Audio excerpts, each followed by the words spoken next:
Welcome to Speak English Now podcast with your host, Georgiana, the podcast that will help you to speak English fluently with no grammar and no textbooks. Today, I'm going to reflect on the frustration that some English learners may experience. In part 2, you'll practice with a point of view story. You'll meet James and Jane and their adventures. Hi, I am Georgiana, your English teacher and founder of SpeakEnglishPodcast.com. My mission is to help you speak English fluently. Do you know how you can help me? You can share the podcast with your friends and family.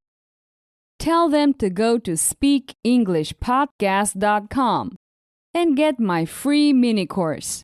That would mean a lot to me. Thanks. Oh, by the way, remember that you can check out the transcript on my website, SpeakEnglishPodcast.com/podcast. Okay, let's get started. Learning to speak English is not as simple as studying for a couple of days. Can you imagine? In 1 month, we could learn 15 new languages, or 14 if we are lazy. If your goal is to become fluent, it takes some time. For example, my fluency course has 20 units, and you have to dedicate a minimum of 1 week per unit. However, I assure you that if you follow the instructions, your fluency will improve dramatically by the end of the course. During the learning process, some students lose patience and become frustrated. They all have an initial phase of high motivation due to the novelty, and transition to a plateau phase that leads to frustration when they do not see steady improvement. It is common for frustrated learners to blame themselves, saying things like, "I'm not good at learning languages." As an adult, it is almost impossible to learn. I don't have the memory to remember all this vocabulary. Or, I make a fool of myself when I speak.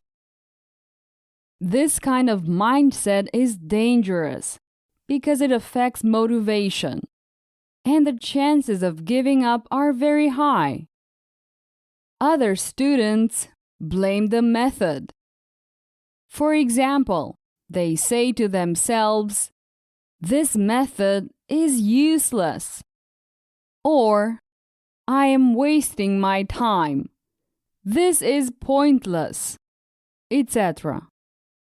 They buy many courses in the hope that the latest one will be the definitive one, the one that works. And I am not against discontinuing an English course if the method is not effective. I don't want to give any names, but large companies are more concerned about perceived value than real value, and some of these systems are very superficial. In other words, they do not allow you to learn in an effective and lasting way. You may already know this, but my system is specifically focused on speech development. My premium courses are based on repeated listening to audios. To give the brain time to assimilate and consolidate the lessons, you must repeat the audios on different days. In addition, the courses feature question and answer exercises that help the student to speak from day one. So I believe the key to avoiding frustration is not to focus on results, but on learning time. Imagine you are in Unit 8 of the Fluency course. Instead of evaluating your progress because you haven't finished yet, which is also very subjective, simply keep track of the number of hours you spend. You can, for example, use a spreadsheet and write down the time you are listening on a weekly basis. This way, you take the pressure off yourself and focus on what really matters and what you can control, the time spent. And if you're not convinced of your progress, you can listen to an earlier lesson. For example, Unit 2 or 3. You'll find that they seem easier than before. This means you are making progress. But as I said, the most important thing is to accumulate hours of listening. Also, keep in mind that our brain needs quite a few days to assimilate new patterns, sounds, words, and expressions. Think about how you learn your native language. Studies indicate that when we are young, we spend about 2 years listening to our parents before we can articulate sentences.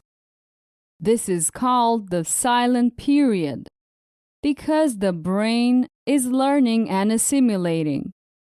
Imagine a young child thinking, "Wow, I can't articulate words, so I will cover my ears so I won't listen."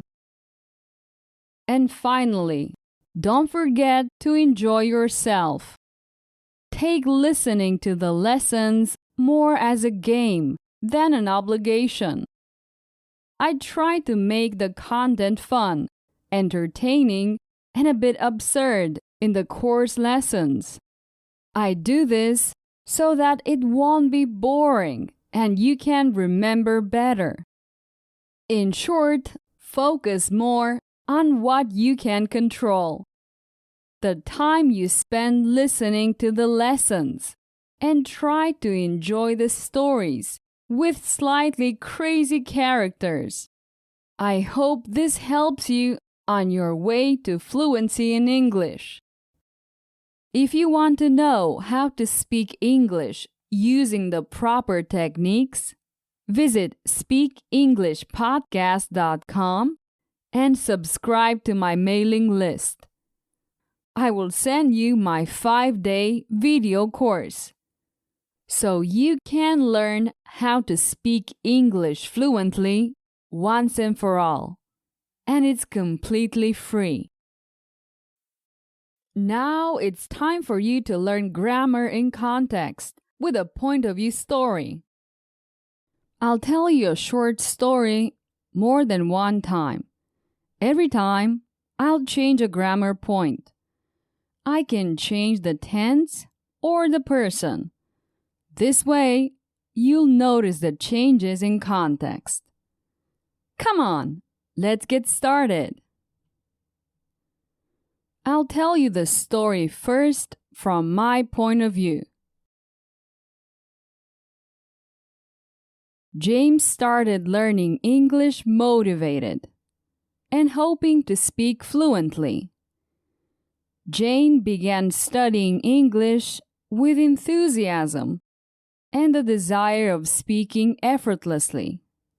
Halfway through the course, James became frustrated and stopped learning English. Similarly, halfway through the course, Jane also became frustrated and stopped studying English.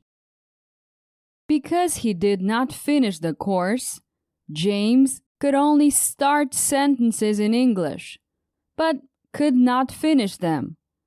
On the other hand, Jane could only finish sentences in English, but could not start them. One day, James and Jane met in a coffee shop. As they waited in line to order coffee, they began to speak English.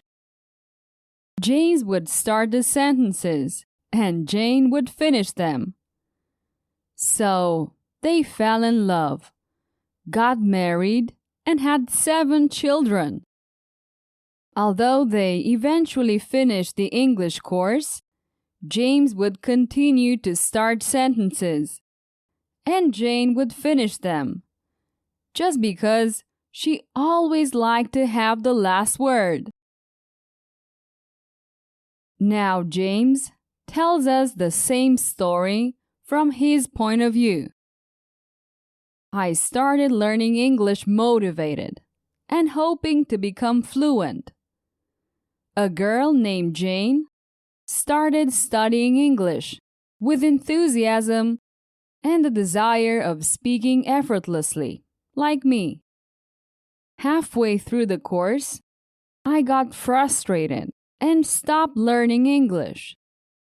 In the same way, halfway through the course, Jane also got frustrated and stopped studying English. I guess we were very impatient and didn't see much progress. Since I didn't finish the course, I could only start English sentences, but I didn't know how to finish them. On the other hand, Jane could only finish sentences in English, but could not start them. One day, I met Jane in a coffee shop. As we waited in line to order coffee, we started talking in English. I would start the sentences, and Jane would finish them. How great she was! So, we fell in love, got married, and had 7 children. Even though we finally finished the English course, I kept starting the sentences, and Jane always finished them, just because she always liked to have the last word. Okay, that's the end of this short exercise. Notice that the changes between grammar points are subtle, but important. My suggestion is that you avoid memorizing grammar rules. It's better to see the changes in the proper context. And with a story, it is much easier to remember all this. It is one of the techniques that I use in my premium courses. I recommend you to take a look at speakenglishpodcast.com/courses. Okay, we have reached the end of this episode.